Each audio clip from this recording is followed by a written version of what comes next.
If you make $50,000 a year, you pay taxes. If you make $500,000 a year, you pay taxes. But if you make $50 million, you can legally pay almost nothing. Not by hiding money, not by breaking the law, but by using a strategy so simple it almost feels fake. Instead of selling their assets and paying taxes, the rich borrow money against them, live on that money, and never pay the tax at all. This strategy has a name: buy, borrow, die. And once you see how it works, you'll realize the tax system was never designed for people like you. You know the feeling. You get your paycheck, you look at the gross amount at the top, and you feel great for exactly 3 seconds, right up until your eyes drift down to your net take-home pay. A massive chunk is just gone. Federal tax, state tax, Medicare, Social Security. You are literally trading the best, most energetic hours of your life for a paycheck, and the government is legally skimming a third of it off the top before the cash even clears your checking account. It's exhausting, right? You try to save, you try to invest, but it feels like every single time you work harder and make a little more money, you just get taxed a little harder. My name is Scarlett, and I spend way too much time thinking about the hidden mechanics of wealth and how the tax code actually works. If you're someone who is tired of playing by rules that seem completely rigged against you, make sure to hit the subscribe button and give this video a thumbs up if this helps you out. Look, growing up, we were all sold the exact same financial script. Go to school, get a good job, work hard, and save your money. But here's the thing. The harder you work at a normal job, the more aggressively you get punished by the system. The IRS treats standard income, the money you make from your physical labor or your time, as the absolute worst kind of money you can make. It gets taxed at the highest possible rates. But here's what most people don't realize. The tax code isn't just a set of rules for taking your money. It's a rule book. It's a map of incentives. And the ultra-wealthy just play a completely different psychological game than the rest of us. The middle class focuses on earning income. The rich focus on acquiring assets, because income is taxed, but assets, as long as you hold on to them, are not. A few years ago, there was a massive leak of IRS data published by ProPublica. It showed that the 25 richest Americans saw their true wealth increase by $401 billion over a 4-year period. Guess how much they paid in federal income taxes over that same time? Just $13.6 billion. That is a true tax rate of 3.4%. Meanwhile, a perfectly normal household making $80,000 a year is easily paying an effective rate of 15 or 20% when you combine all their income taxes. How is that mathematically possible? It's because of this exact 3-step loophole: buy, borrow, die. So let's break down exactly how the first 2 steps work with real math, because I promise you, once you see the numbers, it changes everything. Phase 1 is buy, or frankly, build. Let's say you acquire an asset. Maybe you start a business, maybe you buy real estate, or maybe you just invest heavily in the stock market. For the sake of easy math, let's imagine you are a highly successful founder and you own $10 million in stock of a very solid company. Over the course of a year, the market does really well and your stock goes up by 10%. You just made $1 million in wealth. If you or I made $1 million at our jobs this year, the IRS would immediately knock on our door and take roughly $370,000 of it. But because your $1 million is tied up in the stock going up, what accountants call an unrealized gain, you owe the IRS exactly $0. You haven't sold the stock, so a taxable event hasn't happened. Now, you might be thinking, okay, Scarlett, that's great on paper. A spreadsheet says I'm a millionaire, but I can't buy groceries or a car or a house with unrealized gains. I can't hand the cashier at Whole Foods a share of stock. Eventually, I have to sell the asset to get the cash, right? And that's when the IRS gets me. No, they don't.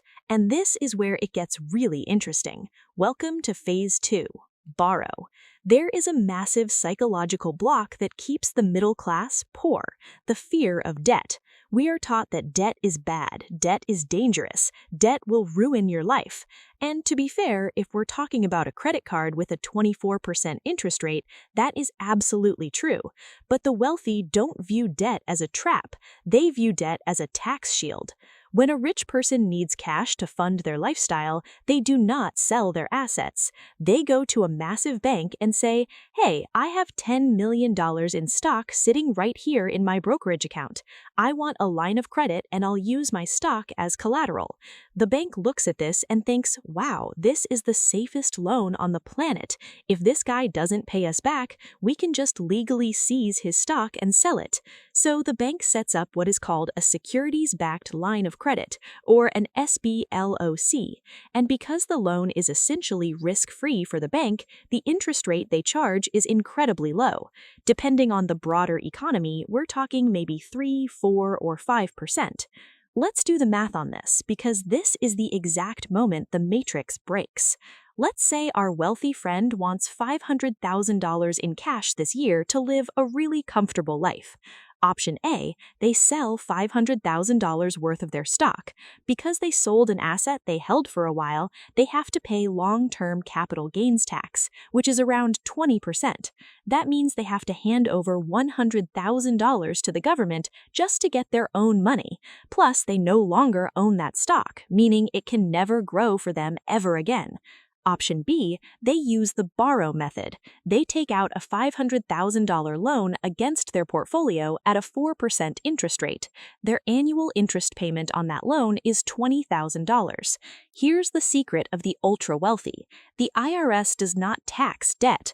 Borrowed money is not considered income. So instead of paying $100,000 in taxes to the government, they paid $20,000 in interest to a bank. They just legally saved $80,000. But wait, because the math gets even crazier. Remember how their $10 million portfolio was growing at 10% a year? That means their assets are growing by $1 million annually. The $20,000 they owe the bank in interest is basically a rounding error compared to the $1 million their assets are printing in the background. The asset is literally paying for the cost of the loan. The rich person gets $500,000 of tax-free cash to spend however they want, and their net worth is still going up. They get to keep the golden goose, and they get to eat the golden eggs tax-free. Now, I can already hear the objections. You're probably sitting there thinking, "But Scarlett, a loan is a loan. Eventually, that debt has to be paid back." When they finally sell the stock to pay off the massive bank loan, the IRS is going to hit them with all those deferred taxes, right? And you would be right if they sold the stock while they were alive.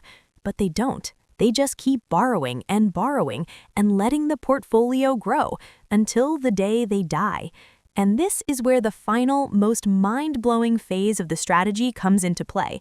And it revolves around a completely legal, absolutely wild loophole in the tax code called the step-up in basis. Let me explain exactly how this works. Let's say our wealthy founder originally started their company with just $100,000. By the time they pass away decades later, that stock has grown into a $50 million empire, and they have a $10 million loan against it that they use to fund their lavish lifestyle. When they die, they pass that $50 million stock portfolio to their kids.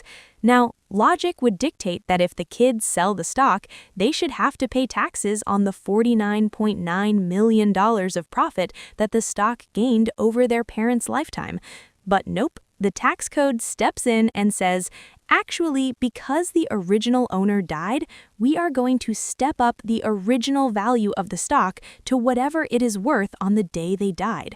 The IRS basically hits the reset button. For tax purposes, it's as if the kids bought the stock today for $50 million. So the kids immediately sell $10 million worth of the stock to pay off the bank loan.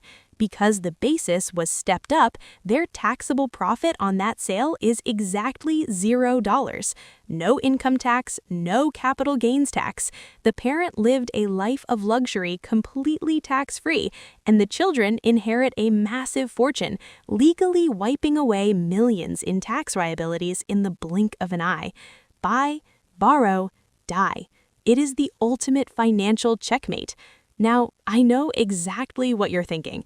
Scarlett, this is fascinating, but I don't have $50 million in stock. I drive a 2014 Honda Civic, and I'm just trying to pay off my student loans. How does this help me? Look, I get it. It's incredibly frustrating to see the curtain pulled back on a system that feels designed exclusively for billionaires. But here is what most people don't realize. You do not need to be ultra wealthy to use the exact same principles in your own life. You just need to change your psychological approach to money. You have to stop playing checkers while the wealthy are playing chess. Here are the actionable steps you can start taking today to use this framework, even if you are starting from zero. Step 1. You have to shift your primary focus from earning income to acquiring assets. As long as you are only trading your time for a paycheck, you are stuck in the highest tax bracket possible. You need to start buying things that grow in value without your physical labor. That means opening a brokerage account and buying index funds, like the S&P 500. It doesn't matter if it's $50 a week or $500 a month. You are building your buy phase. You are accumulating assets that you never intend to sell. Step 2. Use the middle-class version of borrow. The most accessible way everyday people do this is through real estate. Let's say you buy a modest home for $300,000. Over 10 years, you pay down the mortgage and the neighborhood improves, so the house is now worth $500,000. You now have $200,000 in equity, which is an unrealized gain. Instead of selling the house, paying closing costs, and moving, you can go to a bank and take out a home equity line of credit, or a HELOC. The bank might give you $50,000 against the value of your house. Just like the billionaire's stock loan, that $50,000 is borrowed money. It is 100% tax-free. You can use that cash to renovate your kitchen, pay off high-interest credit card debt, or even better, use it as a down payment to buy a second property that produces rental income. You are borrowing against an appreciating asset to build more wealth, and the IRS gets nothing. Step 3. You can actually do this with regular stock portfolios now too. Brokerages like Schwab, M1 Finance, and Robinhood now offer margin loans or portfolio lines of credit to regular investors. If you have $50,000 invested in index funds, you can often borrow up to 30% of it at a relatively low interest rate. Now, obviously, you have to be careful here. If the stock market crashes, the bank can ask for their money back, which is called a margin call. But if you're responsible, it's an incredible tool. Need cash for a massive emergency? Don't sell your stocks and trigger a tax bill. Borrow against them. Let the stocks keep growing and pay the loan back on your own terms. The psychology of poverty tells us to work hard, save cash, and avoid debt at all costs. The psychology of wealth tells us to acquire assets, let them grow tax-free, and use strategic debt to access the value of those assets. The tax code wasn't written to punish you. It was written to reward a specific type of behavior. It rewards people who build businesses, provide housing, and invest in the economy. Once you understand the rules of the game, you can actually start playing it. You don't need to be a billionaire to start making smart, strategic choices with your money. You just need to stop doing what everyone else is doing. Start building your assets today. Hold on to them, borrow against them when you need to, and let the system work for you instead of against you. If this completely changed the way you look at taxes and wealth, please hit that subscribe button right now. Leave a comment down below and let me know what asset you are going to start buying for your own buy phase. Give this video a thumbs up so it can reach more people who need to hear this, and I will see you in the next one.